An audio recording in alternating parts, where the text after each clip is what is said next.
Now, what I also want you to pay attention to is like, look at how like in the movie, nobody in the Oasis, nobody knew who nobody really was. Like in Oasis, you was one person, but in your real world, nobody knew you, right? Because you weren't supposed to tell your identity. It's the same thing here. Remember, the real world in the movie represents the astral realms where we come from. In the astral realms, all of us recognize each other. It's just soul and spirit. We completely recognize each other. But when we come into Planet Kai, when we go to other planets, galaxies, universes, paradigms, dimensions, multiverses, we don't initially recognize each other because we take on different avatars, or we take on 8 avatars. We're not in our pure essence. That's why they put that in the movie. You know what I'm saying? To show you that truth.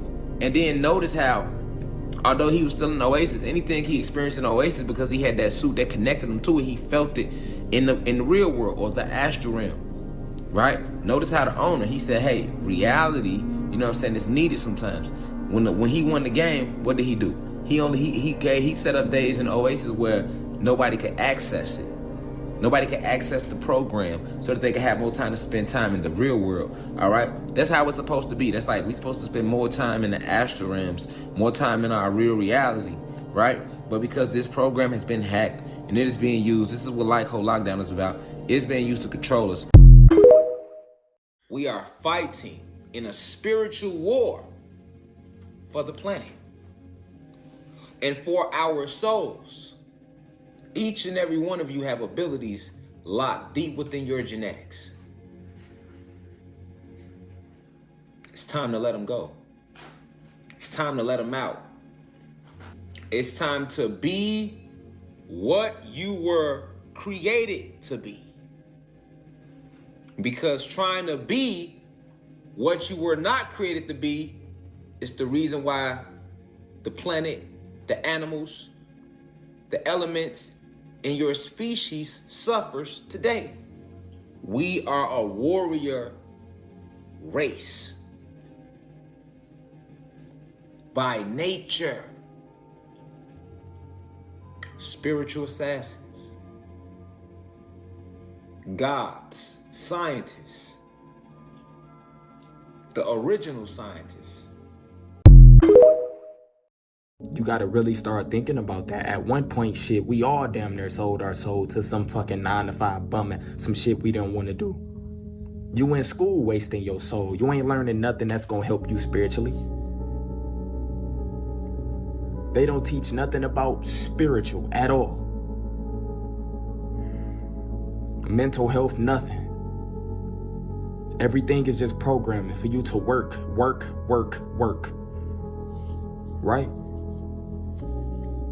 So what y'all have to understand is, a lot of y'all look at me like I'm something special, but I have so much on my mind. That's why I drop these videos. Like, y'all are not alone out here, man. Like, you have to really understand, I think just like y'all. If I didn't have spiritual soul, if I didn't have this channel, it would be tough for me sitting around coping with all this shit. I had to overcome so much stuff. And it's still a battle for me. Once Bobby Hemmett fucking passed, we should have rioted. Once they got young Pharaoh, we should have rioted. Once they locked Rashad Jamal up, we should have rioted. And I don't mean just fucking rioted. I mean, bitch, be at war. We are at a frequency war. Have y'all forgot? I'm sitting here watching this Bobby Hemmett lecture, and I'm thinking, bro, they always put the messengers down here. They put the message right up in front of our faces, yet we're doing nothing. It only takes 2.3% of us to revolt and make a fucking change. So why aren't we? You're sitting idle for fucking what? We're stronger than them. I don't give a damn about that military shit, this, that, third. Why don't we combat them with their own shit, you feel me? Their military shit came from our brains, bro. They didn't just think of that shit on their own. It came from us, anciently, our ancestors. What the fuck are you scared of? Y'all, that was not a meteor. That was not a fireball falling out of the sky.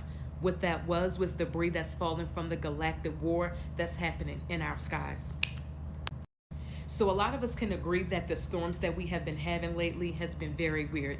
In addition to that, a lot of us have been hearing these booms from the sky that sound like it is out of this world, and that's because it actually is.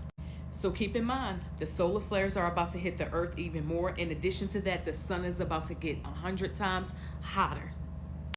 And the reason for this is because the earth is shifting, and in turn, it is forcing us to shift as well as vibrate higher.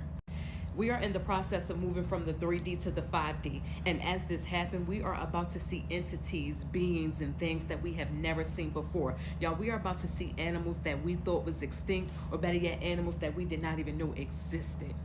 I told y'all when that sun was red, that planet Nibiru was pulling up. To all my chosen ones, y'all already know what time it is. We up next. Let's go. And you gonna say, I don't see how in the devil that brother there can be a holy man.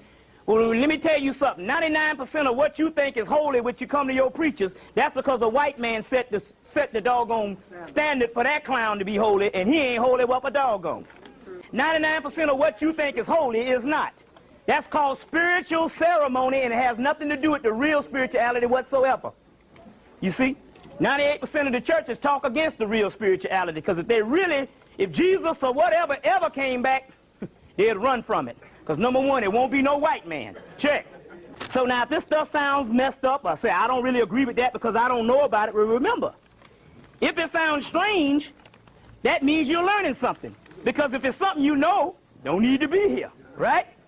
If you're not open for any additional information, wasn't no need in coming in the first place. Check. Yeah. That's the problem, like I said, that the preacher get over on you in the first place. If you go amen, that means he ain't teaching you nothing. And that's the problem with our people. They have been teaching you what you wanted to hear and not what you really needed to hear, because they didn't know what you really needed to hear. That's called the art of public speaking.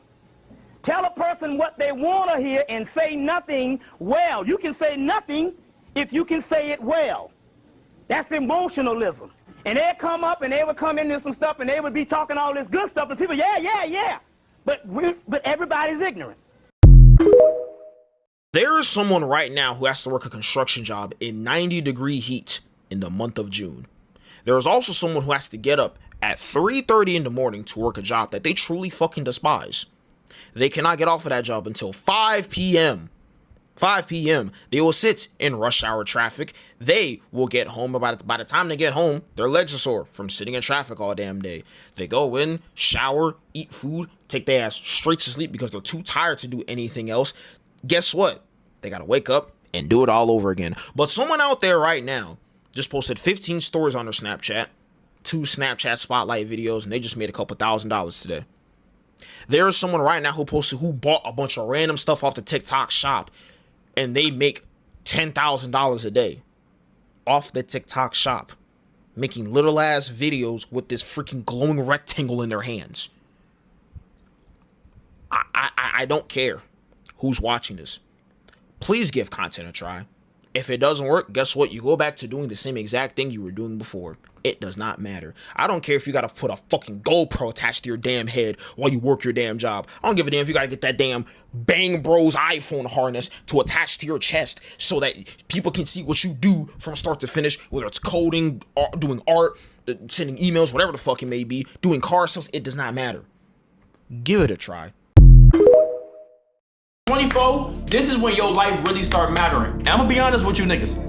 People call me boring because I don't like to go out. I don't like to do this, I don't like to do, I mean, I love to go out, but I just don't. I'd rather stream and shit. Niggas like, why you don't go out to the club? Why don't you smoke and drink? I'm gonna be honest with you niggas, right? As a 24-year-old man, the people that's in their 20s that smoking and drinking and having fun, there's gonna be maybe 0.1% that make it out of that. That other 99.99% of people are gonna look up in their 35 when their back is hurting and they doing bullshit in their life. They gonna sit right there and be like, damn, I wish I took my 20 serious. No bullshit.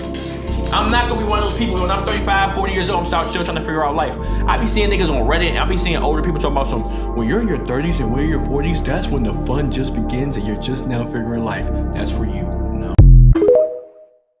That. So, man, I don't like working on no job. I can't find no job that nigga ain't never made over $15 an hour. Ever in life. Ever in life, nigga, ain't never made over $15 an hour. And you feel like that kind of depressed you a little bit? It was, because you have a level of expectations from the people around you, your children. So when you getting off these warehouse jobs, nigga, you gotta go pick the kids up from school. And then you might only got enough gas money to pick them up and get back home. Now you ain't got enough to drive to work, but you go get paid Friday. When I started working, I was 35 when I first really started working. I had tried a job, but I had never been on a job longer than a few months. I ain't finna work nowhere longer than 6 months. So I don't have a real work ethic on the job. So I would go get these warehouse jobs, and in the process of me not liking it, I would complain. That's how I learned how to sue. Not liking the job, not really want to do this shit. But these are my ideas.